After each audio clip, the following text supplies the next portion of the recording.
നിലവാരം നോക്കി മരുന്ന് വാങ്ങുന്നവരാണ് മലയാളികളിൽ ഭൂരിപക്ഷവും. അതുകൊണ്ട് തന്നെ രാജ്യാന്തര തലത്തിൽ പെരുമയുള്ള മരുന്ന് കമ്പനികളുടെ ഉൽപ്പന്നങ്ങൾക്ക് ആവശ്യക്കാർ ഇവിടെ ഏറെയാണ്. എന്നാൽ ഇത്തരം ബ്രാൻഡഡ് മരുന്ന് കമ്പനികളും തട്ടിപ്പ് നടത്തി രോഗികളെ കബളിപ്പിക്കുന്നതായി മാതൃഭൂമി ന്യൂസ് അന്വേഷണത്തിൽ വ്യക്തമായി.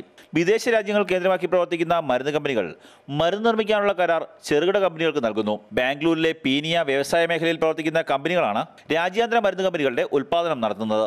രാജ്യത്ത് വിറ്റുപോകുന്ന പ്രമുഖ ബ്രാൻഡുകളുടെ എല്ലാ മരുന്നുകൾ പീനിയയിൽ ഉൽപ്പാദിപ്പിക്കുന്നുണ്ടെന്ന് ചെറുകിട മരുന്ന് നിർമ്മാതാക്കൾ വ്യക്തമാക്കി.